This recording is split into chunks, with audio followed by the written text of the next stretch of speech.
Hi friends, welcome back to మనస recipes. ఈరోజు పండగ స్పెషల్ టేస్టీ రెసిపీ వచ్చేసి అన్నీ ఇంట్లో ఉన్న వాటితోనే ఏ పండగకైనా ఇలా సింపుల్గా ప్రసాదంని చేసి పెట్టొచ్చు. ఇవి చాలా టేస్టీగా ఉంటాయి. వీటిని చేసుకోవడం కూడా చాలా సింపుల్గా ప్రిపేర్ చేసుకోవచ్చు. చూడండి, వీటిని పండగలకే కాకుండా ఎప్పుడైనా స్వీట్ తినాలనిపించినా అలాగే ఈవినింగ్ స్నాక్స్గా కూడా చాలా బాగుంటాయి. ఈ పండగకి మీరు కూడా ఒకసారి ఇలా తప్పకుండా ట్రై చేయండి. మరి మీకు కూడా ఇవి ఇలా పర్ఫెక్ట్గా రావాలంటే వీడియోని స్కిప్ చేయకుండా చివరి వరకు చూసేయండి. మరి ఇప్పుడు లేట్ చేయకుండా వీటిని ఎలా ప్రిపేర్ చేయాలో చూసేద్దాం పదండి. అప్పాలు చేసుకోవడానికి ముందుగా 1 కప్పు గోధుమ పిండి, 1 కప్పు పొడి బియ్యం పిండి, అలాగే 1 కప్పు రవ్వని వేసుకొని దీన్నంతా కూడా ఇలా బాగా జల్లించుకోవాలి. చూడండి, ఇలా జల్లించుకున్న తర్వాత నెక్స్ట్ ఇలా ఒక బౌల్లోకి 1/3 కప్పు షుగర్ని యాడ్ చేసుకుంటున్నాను.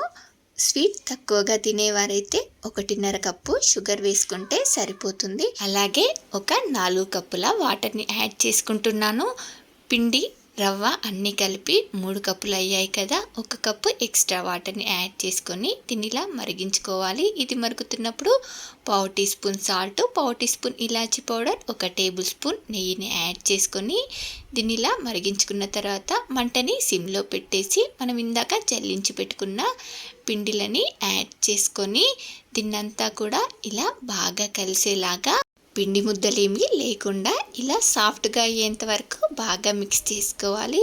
చూడండి, దీనిలోకి షుగర్కి బదులుగా మీరు కావాలంటే బెల్లంని కూడా యూస్ చేసుకోవచ్చు. చూడండి, దీన్నంతా కూడా ఇలా సాఫ్ట్గా అయ్యేంత వరకు మిక్స్ చేసుకొని మూత పెట్టి దీన్ని గోరువెచ్చగా అయ్యేంత వరకు చల్లారనివ్వండి. చూడండి, ఇది ఇలా కొంచెం గోరువెచ్చగా అయ్యేంత వరకు చల్లారిన తర్వాత ఇప్పుడు దీనిలోకి 1 టేబుల్ స్పూన్ నువ్వులని, అలాగే దీనిలోకి 1-2 స్పూన్ల నెయ్యిని కూడా యాడ్ చేసుకొని దీన్నంతా కూడా బాగా సాఫ్ట్గా కలుపుకోవాలి. దీన్నంతా కూడా ఇలా సాఫ్ట్గా కలుపుకున్న తర్వాత మనకు ఈ పిండి అనేది చపాతీ పిండి కన్నా ఇంకొంచెం సాఫ్ట్గా ఇలా ఉండాలి. చూడండి, వీటిని చేసుకోవడానికి చేతికి కొంచెం నెయ్యిని అప్లై చేసుకొని వీటిని ఇలా వీడియోలో చూపిస్తున్నట్టుగా ఇలా అప్పాల్లా చేసేసుకోవడమే. చూసారు కదా, ఇలా సింపుల్గా మనం ఏ పండగకైనా లేదంటే స్వీట్ తినాలనిపించినప్పుడైనా స్నాక్స్గా తినాలనిపించినప్పుడైనా ఇలా చాలా ఈజీగా ప్రిపేర్ చేసుకోవచ్చు. చూడండి, ఇలాగే మిగతా వాటన్నింటిని కూడా ఇలా చేసుకొని రెడీగా పక్కన పెట్టేయండి. మరో పక్కన ఆయిల్ కూడా వేడైపోయింది. ఇలా డీప్ ఫ్రైకి సరిపడా ఆయిల్ తీసుకొని ఆయిల్ వేడైన తర్వాత ఇలా ఒక చిన్న పిండి ముద్దను వేశారంటే ఆయిల్ వేడైందో లేదో తెలిసిపోతుంది. నెక్స్ట్ ఇలా మనం చేసి పెట్టుకున్న అప్పాలని ఇలా ఒక్కొక్కటిగా ఆయిల్లో పట్టేంత వరకు వేసుకొని వీటిని వెంటనే కదల్చకుండా ఇలా 1 నిమిషం తర్వాత చూడండి ఓసారి ఇలా కదుల్చుకొని ఓవైపు ఫ్రై అయిన తర్వాత మరోవైపుకి టర్న్ చేసుకొని మంటని మీడియం ఫ్లేమ్లో పెట్టి వీటిని 2 వైపులా కూడా బాగా ఫ్రై చేసుకొని తీసేసుకోవడమే. చూడండి, వీటిని ఇలా మంచి రంగులోకి వచ్చే వరకు ఫ్రై చేసుకొని తీసేసుకోవడమే.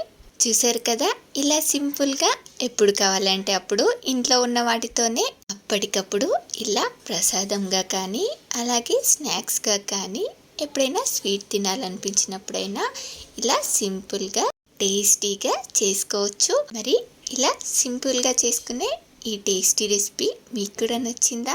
అయితే మీరు కూడా ఈ పండగకి ఇలా ట్రై చేసి ఎలా వచ్చిందో కామెంట్ బాక్స్లో నాతో షేర్ చేసుకోండి. అలాగే మీకు ఈ రెసిపీ కనుక నచ్చినట్లయితే ఒక లైక్ చేసి మీ ఫ్రెండ్స్ అండ్ రిలేటివ్స్కి షేర్ చేయండి. అలాగే మరిన్ని టేస్టీ అండ్ హెల్తీ రెసిపీస్ కోసం మనస రెసిపీస్ ఛానల్ని సబ్స్క్రైబ్ చేసి దాని పక్కనే ఉన్న బెల్ సింబల్ని క్లిక్ చేయండి. Thank you for watching my video.